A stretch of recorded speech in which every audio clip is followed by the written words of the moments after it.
Broadcast is now starting. All attendees are in listen-only mode. Hello, everybody, and welcome to today's webinar, Why Most Digital Transformation Strategies Are Flawed.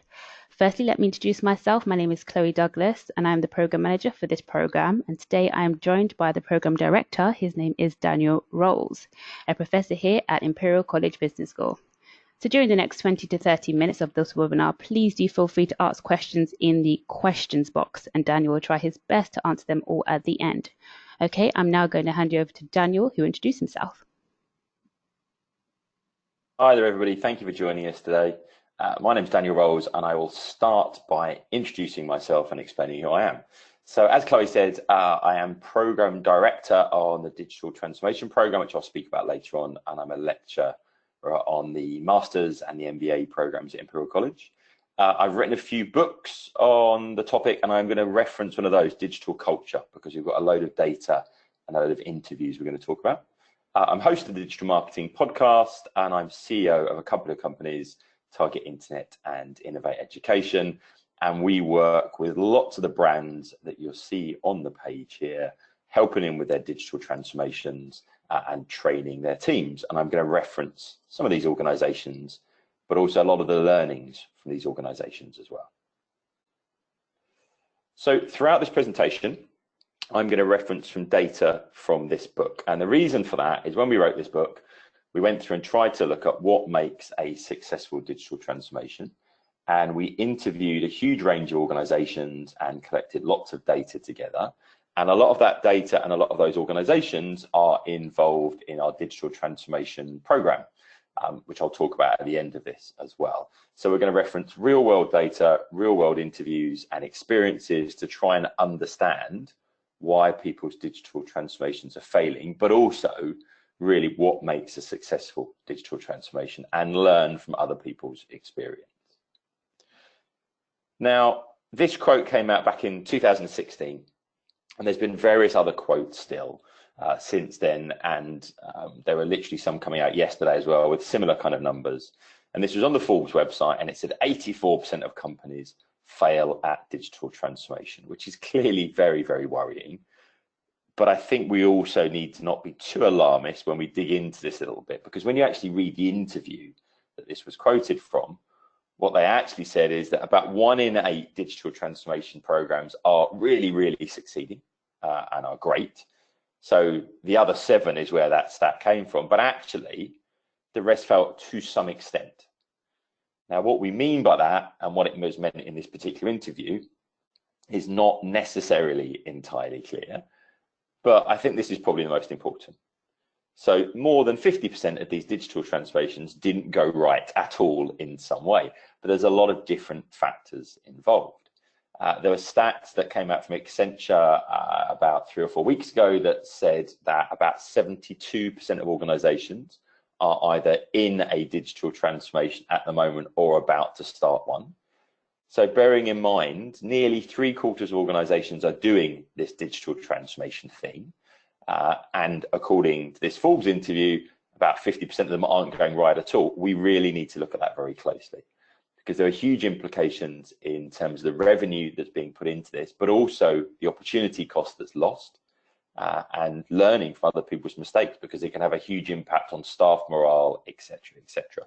So we really need to investigate this in a bit of detail and look at actually, if you're going to build a digital transformation strategy, how do you do it effectively, and how can we learn from other people's mistakes? So it's good to start with a definition of digital transformation, because it's become a bit of a buzz term, but actually I think this encompasses it quite well. The change associated with the application of digital technology in all aspects of human society.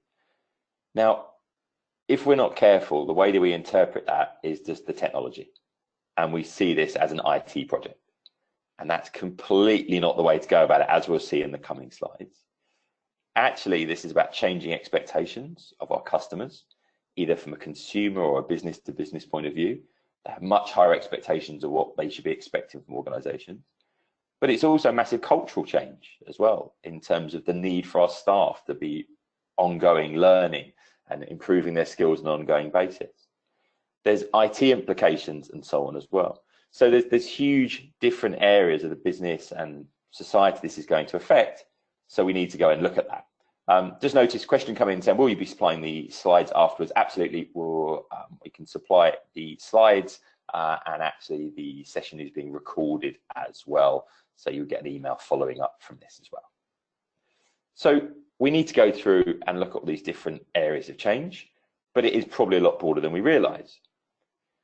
So let's go through and just talk about this. Now, we did a number of interviews, and I'm going to try and highlight some of the key ones. This is Caitlin. She is director and head of digital at Deloitte. And one of the very smart things that she did at the beginning of her digital transformation process, and it's quoting here, one of the first things I did was interview about 35 partners and directors within the business. Across those 35 people was a collective 403 years of experience. So lots of organization and client knowledge. And the question she asks was, what was your interpretation of digital? And the key point she made is she didn't get the answer or the same answer twice. Now, if you talk to someone about digital transformation, that means that they're all going to have different expectations. So we need to really start understanding what are the expectations internally across the board and throughout the organization, and actually what does that mean in end outcomes. If we don't have that clarified across the organization, we're setting up for failure from the very outset. Now, the word digital as well is one of those words that means very different things to different people. It means IT to some people, it means digital marketing to other people, it means a different way of doing business to others. So we need to start with some of those definitions. Also, I think we need to be realistic about the level of understanding within the leadership of organizations. This is Christoph. He's the Chief Customer Officer from Ladbrokes. And he said it's easy for leadership teams to sit and talk about being digital, but I think it's incredibly important for us to be honest with ourselves about our gaps in knowledge and understanding. And I think that's a really important point, because the most senior people in the organization are very often that people aren't using social media maybe as much as some of the other people in the organization. And it says here, understanding our own limitations as leaders in terms of our real experience, what our customers are doing every day, is essential. So that customer-centric view combined with an understanding of what really being digital means is going to be hugely important. And actually, one of the things that we've seen across really successful organizations is education programs for the senior leadership and senior leadership teams that are open and honest about their gaps in knowledge and saying, look, I don't necessarily understand this fully, but I'm going to go on the journey with you to make sure we understand this and we are embracing the opportunities. And realistically, there is nobody in the organization that can claim to completely understand everything in digital, because it's changing constantly. So we need this cultural change to make sure that we're embracing ongoing learning, and actually our knowledge is going to have to keep up and change constantly. Now, this is Joe from JWT, from J. Walter Thompson. And he's the regional director for Europe and makes a very strong point about risk adversity. Now, we find this particularly in areas like financial services, in regulated industries, and actually in slightly slower moving industries around the business to business world as well. And it says here, where in the strange world, historically, it was all about proof, having evidence and data in order to let you make the next step in your business or in your marketing. Now we're in a world we have to take the plunge first and see what happens. More experimental, it's more test and learn. Now that doesn't mean that we just have to go in blindly and try things. It probably means that we need measurement frameworks and dashboards in place to measure the impact of what we're doing. But one of the challenges of that is if our systems aren't joined up in the first place, it's very hard to measure the impact of what we're doing. So for example, if we try a new technology, if we try a new digital marketing channel, for example, actually being able to measure the impact of that is not necessarily easy. And this isn't a new problem. This has been a problem for a while. If you say to most organizations, if you do more of this particular activity, what impact does it have on the bottom line? It's not always easy to tell. So actually, we need to build this culture of innovation. And actually, if we just sit back, as Joe says here, and wait to validate, what you'll actually find is someone else has innovated faster than you. So if you sit back and say, well, should we be using this particular thing? Well, let's wait for a case study to come out in our industry. It's already going to be too late. So that first lead advantage is left. But actually, how do we do that? How do we deal with that risk adversity in organizations that may be inherently risk adverse? So we need to explore that in a moment as well. And I'll give you a framework for looking at these things as well. Now, when we've looked at a range of organizations that have succeeded or have failed, what we've actually seen is that this is one of the key things that differentiated the successful organizations, the ownership of the agenda. And this is Stephen from RSA Insurance, who are very, very open and honest about their learnings from their digital transformation program. And it says the most successful teams that I've been working on digital transformation is where the CEO and every member of the board around the table agrees and owns the digital agenda. They don't just appoint a chief digital officer and say, off you go, now and go and sort it out. They own the digital agenda as well, showing leadership from the front and treating it as a business imperative, not as a technology or marketing or operations piece. And I think that's hugely important. Who's actually in charge of the digital transformation? Is it the chief marketing officer? Is it the chief technology officer? No, actually, it should be the most senior members of the board and everyone on the board. And then that has a trickle down impact. And it shows that actually the importance of what we're doing. So considering actually who's owning this, and that leadership buy-in is hugely important. Is it actual leadership buy-in, or is it lip service being paid to this? Oh, yes, yes, yes, digital is very important. We should really embrace that. But going back to the previous point, is there potentially a lack of understanding in this space as well? So there are lots of interactions between these different key points as well. Now, this is an interesting and more tactical piece, but it's something that leads to success after the digital transformation is in place, and actually maybe even when it's considered to be finished. And we'll talk about that idea of a digital transformation being finished, that potentially being a completely wrong way to think about it. But this is Gordon, who's the Senior Director of Marketing at Travelpool, and he makes a very good point about Agile Adoption. He says that I truly believe that for marketing teams to embrace disruption, help deliver a digital transformation for their business, they need to embrace agile methodologies and principles.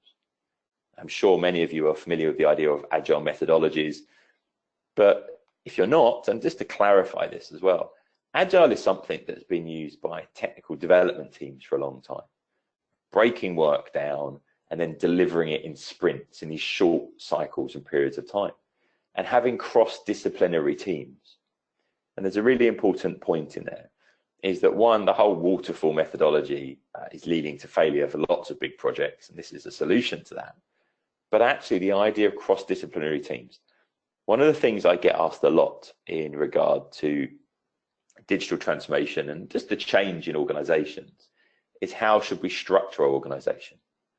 Because many people are concerned about having silos, and that's often a problem that causes the need for transformation in the first place. So how do we avoid these silos, and how should we structure organizations?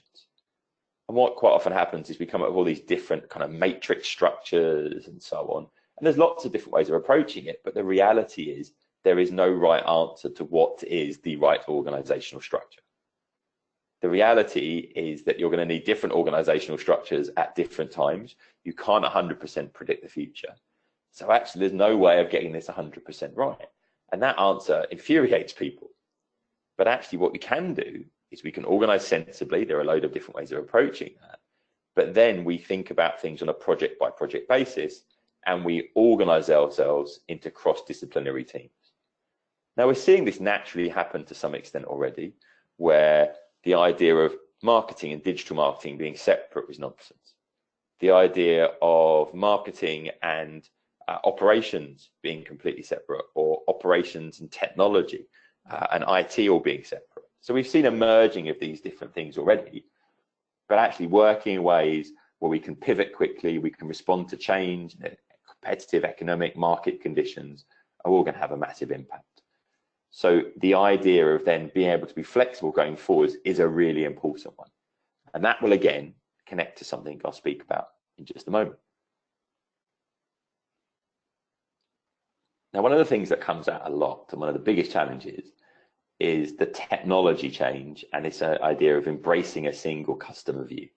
that I understand my customer, I understand what they're doing online, what they're doing offline, how I've interacted with them previously, what they may or may not have purchased from me, and so on. And Christoph again here from Ladbroke says, to truly transform into a digital business, customer metrics have to become business metrics.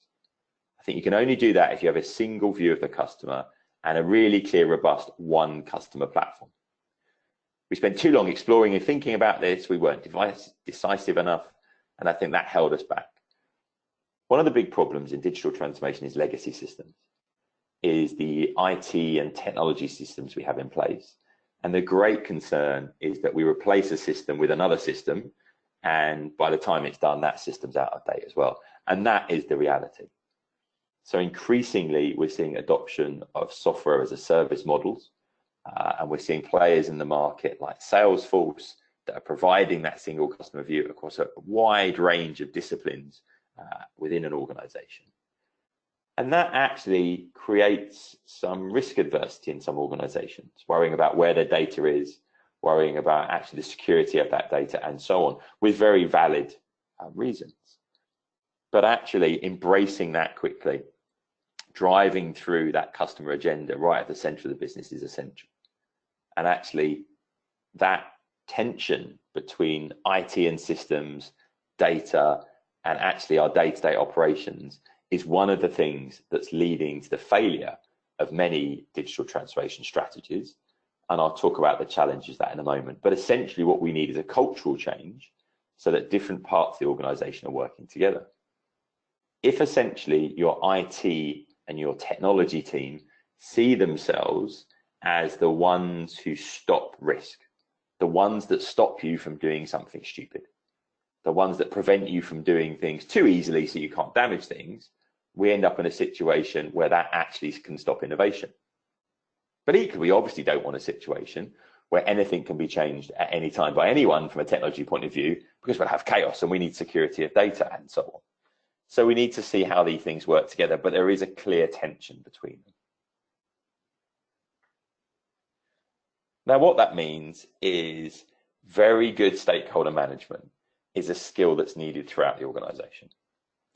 Now, stakeholder management is often taught on leadership courses. It's potentially taught to communications and PR people, but we don't really tend to teach stakeholder management when we're teaching technology or IT or systems. We certainly don't teach it generally when we're teaching marketing. And actually, many CEOs, many leaders have never actually done any proper stakeholder management training. But actually, this is one of the key things that we found will really differentiate a successful from a failed digital transformation, and that is effective stakeholder management.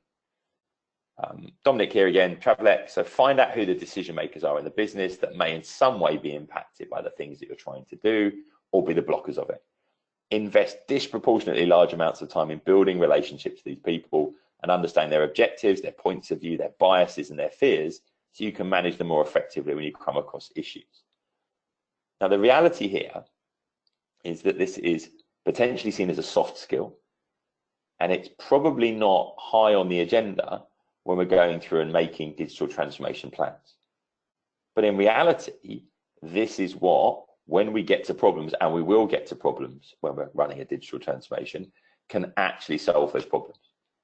And finding the right people to be able to be the stakeholder managers is a really important point of this as well. So I can't underestimate, actually, of all the transformations we've seen that have failed, where stakeholder management was probably one of the key issues. And I would, off the top of my head, say it's in 80% plus of this situation. So let's just really go back to this kind of idea of expected outcomes. The idea that digital transformation is a destination. We're going to go through this process, and once it's done, and then we're ready just to get on with things. And what we really need to think about is the environment that we're operating in has radically changed and will continue to do so. Our target audiences, our potential customers, their expectations are changing and will continue to change. And therefore, what we're not trying to do is build an organization that's fit for purpose and then forget all this transformation stuff, but actually build organizations that are ready for continuous change. And that's a very different thing. And it needs a mindset that we will go through transformation and then we will continue to transform and innovate and pivot and change over a period of time. If we look historically, that the average organization, its age, how long it's actually lasted for, has got shorter and shorter. And actually in the world of startups now, we see very fail-fast organizations. But the reality is that's because the environment we're operating in is changing at an increasingly fast pace. And if anything, an organization or an organism doesn't actually adapt to its changing environment, it will fail. So we need to be ready for constant change. And that means there'll be a certain number of key things that need to be in place. So we're ready to change on an ongoing basis. But it obviously takes a culture within an organization to deal with that as well, and leadership that are ready for constant change as well. One of the other most common problems is overwhelm with digital transformation, and the idea of trying to do everything at once, which we often refer to as boiling the ocean. The reality is that there are so many things that potentially need to be done in a digital transformation that actually it can just lead to complete overwhelm, stress out, and failure in a digital transformation program. And therefore, actually taking that customer-centric viewpoint. Start with the customer's view. What can we change that's going to impact their changed expectations? And that's a good starting point. But realistically, these do take a period of time, these programs. The average digital transformation is taking at least 18 months. And there's lots of studies from Deloitte and Accenture to back that up. So the reality is if we're going to a project where we're saying 18 months to 3 years, and then we're actually saying this is not going to end, that 18 months to 3 years is actually the starting point, then doing everything at once doesn't really need to be done. And therefore, we need to structure these programs accordingly. The other thing is that we've said that data is our friend and that we've got huge amounts of data now. And this has an impact across a huge range of organizations and departments. So if you are the HR department, you've potentially got a lot more data about your employees, even to the extent where workplaces and facilities management are collecting data around the buildings and understanding how people are using their buildings. I've got a screenshot here from marketing, which shows how much content is being created every day. And you can see there's over 4 million blog posts written. This is all data that different departments have to deal with. And the reality is that although data is fantastic, we are overwhelmed. And we're ending up in a situation where we have so much data and don't really know what to do with it. Web analytics is a fantastic example of that. In a free tool like Google Analytics, we actually have over 360 different reports now. So reporting dashboards across the organization that pull out the appropriate pieces of data in an easy to interpret format for different people are really, really impactful within a digital transformation program. And actually that idea of the leadership taking charge of the program, but actually giving visibility across the organization so that the data can be seen by all those people that it's relevant to becomes increasingly important. Now, tools like Google Data Studio, a free tool that allows you to bring data in from lots of different places and present that, is one of the many ways that we can present this data. But there are a lot more tools available now to deal with it. But data is our friend and our enemy at the same time, and that actually leads to lots of transformation failure as well. So, interviewing all these organizations, studying the data, we found there are 10 key factors that led to the success or the failure of a digital transformation. And we call these digital capability factors. But essentially what we're saying in a transformation is where are we now as an organization with these things? And where do we need to be to actually be successful in the current environment? And I'll go through these 10 factors in a moment. But the key thing is they're all quite interrelated as well. And that's where the tension and the failure quite often lies. And that's why stakeholder management, reporting dashboards, the idea that leadership is leading this become really important to get through those tensions. So let's go through them really quickly, and then I'll talk about the connections between some of them. Leadership buy-in. Do we have leadership buy-in at the most senior levels throughout the organization, and make sure it's not just lip service, it really is an understanding and maybe a commitment to education at that level as well. Do our team have the skills that they need? And actually, do we have education programs in place? Do we have ongoing learning in place to keep our team's skills up to date? Because this environment is going to change constantly. Is our audience actually ready for this? Now, actually, most digital transformations are driven by the market and their expectations changing. But actually, if you do business with B2B CEOs, you're dealing with very senior people, they might not actually be embracing social media. They might not be using the apps that you expect them to use. But it will be changing your market. So are they ready for this? And what do they want? Do you have the resources? Do you have the time, money, and people to carry out this program effectively? Universally, the answer is no, by the way. And I should say that with all of these 10 points, they're all broken to some extent in most organizations at the moment. And that's the whole point of a digital transformation. We want to try and improve it going forwards. So do we have sufficient resources? Then moving on to the readiness box. Do we have a clear strategy? Is that aligned with each of the different disciplines throughout our organization strategy? And is that aligned with the business strategy? Classic example of this is that we may have a strategy for our particular silo of the organization, but it's not necessarily clearly aligned. And I don't really know how that fits in with the transformation strategy. Governance. It's not that more governance is necessarily good, but it's the fact that we need the processes and the working policies, how different teams interact. That whole idea of agile working, is that in place? How do marketing, HR, IT work together in different aspects of this? Infrastructure is often the most common problem in transformation projects, and that is about IT and systems. Do my different systems plug into one another? Can I achieve that single customer view? And do I have legacy systems that I need to deal with? And as I said, all of these things are challenges, but essentially that's one of the ones that cause the most problems and actually needs a lot of investment very often as well. And I'll come back to that point in a second. Measurement. Are we measuring the right things? This comes back to the data point. There's a lot of things we can measure, but are we measuring the right ones? Now that connects finally to the performance box. And really importantly, financial doesn't mean have we got enough money, but rather, can we connect what we're measuring to our financial performance? If we do something, can I show the impact that's had on the bottom line? And without that single customer view and integrated IT systems, that can be a problem. And then finally, is there a culture of innovation? What does that require? Well, very often that requires the right systems in place, so we have the right measurement dashboards, so we can prove the impact of what we're doing. So these tensions between these is actually where the problems lie, because we can solve some of these things individually, but actually let's talk about that. So for example, say that you need investment into IT and infrastructure. Well, in order to get that, you're going to need leadership buy-in, a real deep level of understanding at leadership that it's worth making this investment because of the long-term impact.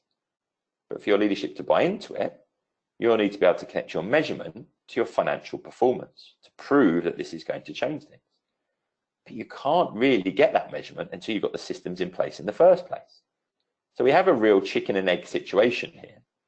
And what that takes is leadership to really understand it and take some of those risks, to invest knowing that this is essential to business success going forwards. And actually, all of these things are fixable, but the one that we need to be in place in the first place is leadership buy-in. Because without that, pretty much everything else is impossible. Once you have leadership buy-in, pretty much anything else is achievable. So if we don't have that leadership buy-in, that needs to be the first step in our digital transformation project. How do we gain leadership buy-in? How do we go through and educate the board or the most senior people or other stakeholders about the importance of what we're doing? And quite often that's really looking at how the environment has changed, how our customers are potentially buying and interacting differently, and therefore if we don't change, we will fail. Now that might be a bit of a shock and awe approach, or it might be taking somebody on the journey, as was spoken about a moment ago, and actually leadership going through this process and being educated as we go along. So those are the key factors, and that's my kind of half an hour up in terms of going through that content. Now, I'll give you some contact details and some follow-up resources in a moment. If you are interested in building a successful digital transformation, we are running a digital transformation strategy course. And the real difference with this course is that we will be building a strategy for your organization throughout the week. There will be a whole load of industry practitioners that I've just been speaking about coming in and giving their opinions and their experience. And you will end the week with essentially a dragon's den where you will pitch your digital transformation strategy, and people will very gently go through and talk to you about the pros and the cons of what you've done and help you improve things, so that you end the program with a transformation strategy you can take away and then implement. Throughout this, we've got some of the world's leading academics from Imperial coming on, sharing their knowledge and their industry insights. And we're also bringing lots of industry practitioners, as you can see from this presentation, that will help you to go through and really build a successful strategy, of course, learning from other people. You also have a dedicated program manager that help participants with logistics, if you need visa letters, accommodation, all those sorts of things as well. I'll be leading the program, and we have got some absolutely brilliant organizations being involved. So I would really recommend you kind of get involved with that program if it's of interest.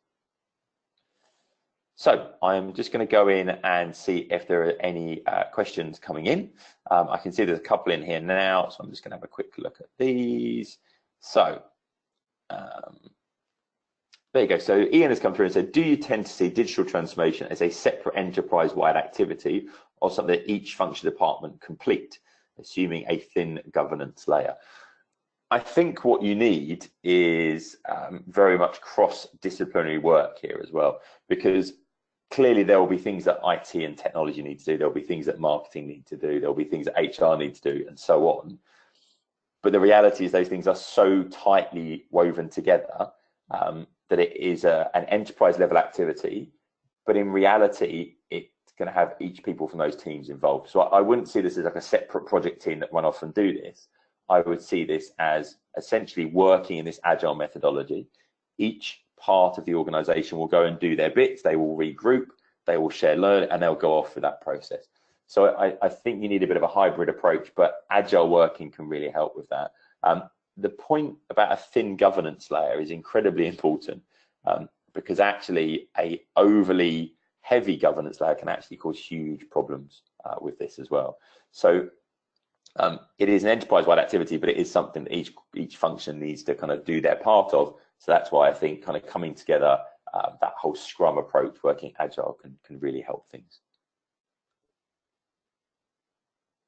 Just going back to Omar's point as well, the question asked there that we will supply, the slides will be available, and the contact details you will get in just a moment as well. You can see on the screen is my Twitter handle on the bottom right hand side of the screen. If you want to follow up with any questions after this as well, then please feel free to put me to Twitter and I'll follow up those. If you're on LinkedIn, it is Daniel Rolls as well, and I'll follow up there as well.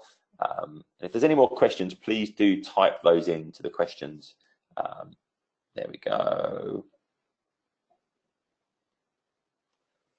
There's a question coming in here about how do you manage crowdfunding without phone, digital equipment, videos, just with the internet. I'm not sure about the focus of the question, but what I'd say that the crowdfunding piece is slightly off topic with this, but essentially the idea of crowdfunding without a phone, just using digital and video and so on. One of the things we always talk about within digital is the idea of the honeycomb model, which is kind of saying just because something is visible, what we also need is the trust. And actually not having telephone numbers can be a bit of an issue with that. Nicole, I'm not sure the focus of your question, so if you want to follow up with that afterwards as well, then please feel free to do that.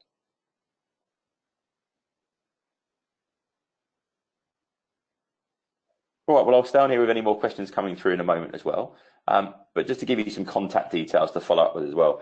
If you've got any questions about today's presentation or in terms of the digital transformation program, then please do get in contact directly with me. Jose is the business development director and can help you with booking onto the calls to any questions you may have. And Jose is absolutely fantastic, really knows his stuff about the program as well.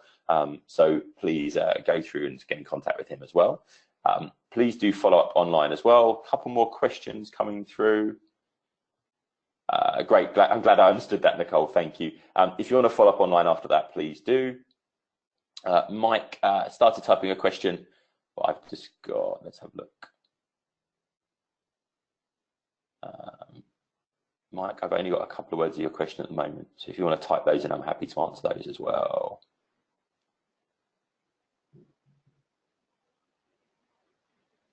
Okay, great question for me in here. If you don't have a chief digital officer, who tends to have overall responsibility for the projects?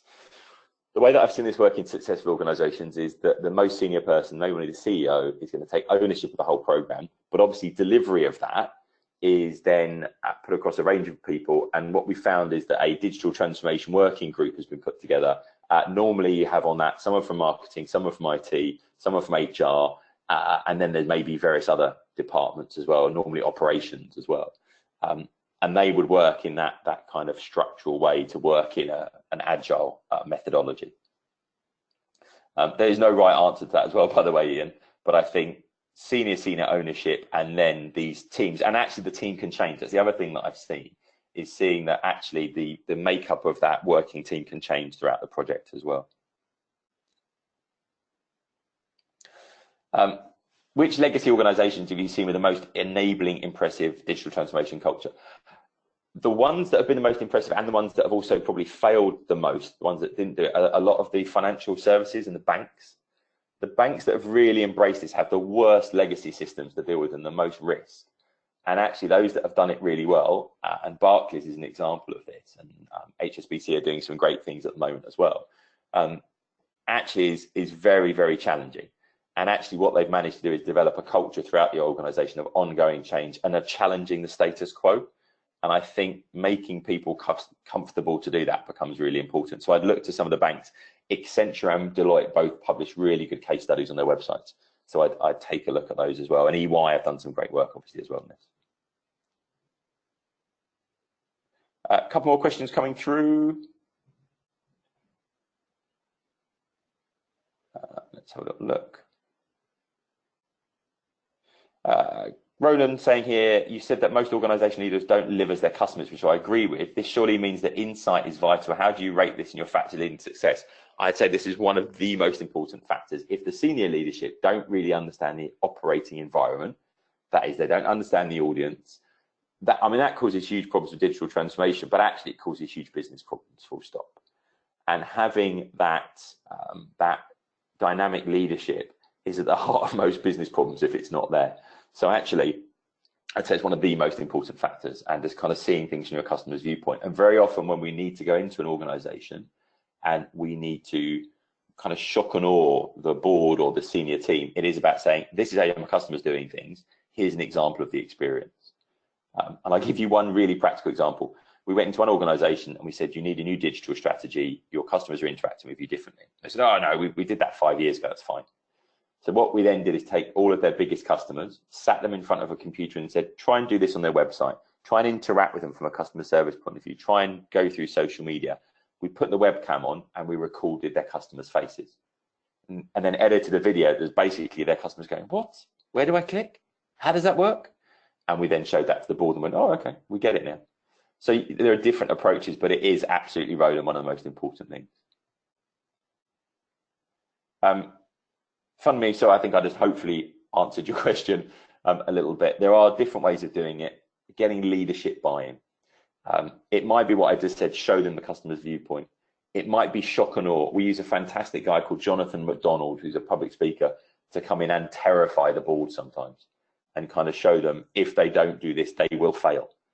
So, and sometimes it's just education and kind of leading people through the process. So there are different approaches for different leadership teams. You're very welcome, Roland.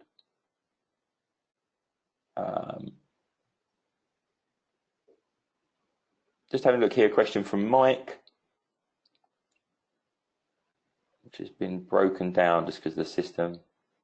Yeah, so this is a good point about actually monitoring how customer expectations are changing during the transition journey. It's a really good point. And it comes back to this idea of, we're going to do the digital transformation, then we're done. The reality is that actually we need to keep monitoring this, because if we don't, we can be a month in or 2 months in and customer expectations can change completely. If you look at the changes in consideration around privacy over the last 6 months, huge changes in terms of expectation. If we look at things like Uber and Deliveroo and things like that, they've absolutely changed people's expectations of particular markets. So we do need to continuously monitor this, and we may need to pivot the transformation as we go through. So even your transformation process needs to be ready for change as we go through this process. Hello, Okay, Chloe here. I'm going to butt in because I've got a few questions my end. brilliant. Daniel, quick question. So what are the networking opportunities at the program? So what we're going to be doing is before the program even starts, we will be introducing people to each other to get know each other on the program, and we'll be introducing to people that will be speaking on the program as well. So we've got a load of industry practitioners coming in. So that means throughout the program, there's a huge opportunity for networking, but also afterwards, we are going to give people access to a platform where they can discuss their learnings afterwards as well, because obviously when you come to do this, that's when a lot of the learning really starts. So we're going to give each people the opportunity to go through a network afterwards. There are also some social events throughout the week as well where people can network. So we'll have various dinners and kind of drinks receptions and things as well to do that. Sounds good. I have another question here. Just bear with me one moment. How No problem. many people on the Dragon's Den panel, and how much time will we have to present?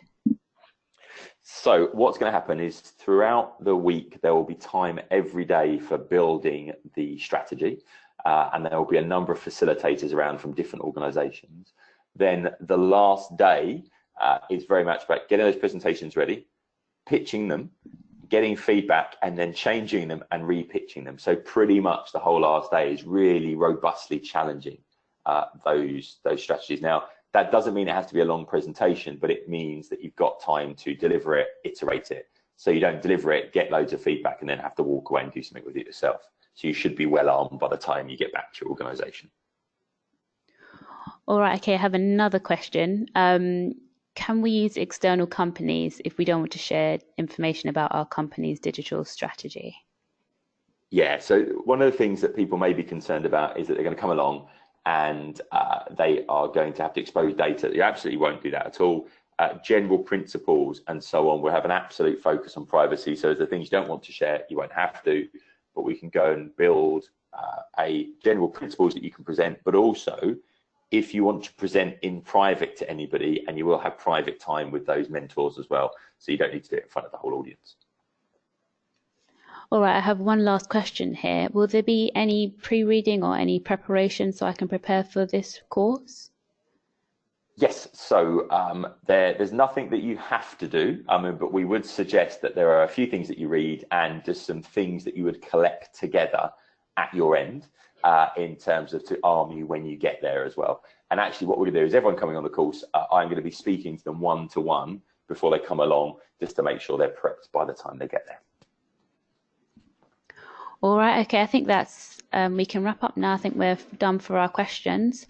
If you've got any more questions, you can email Daniel on d.rolls@imperial.ac.uk.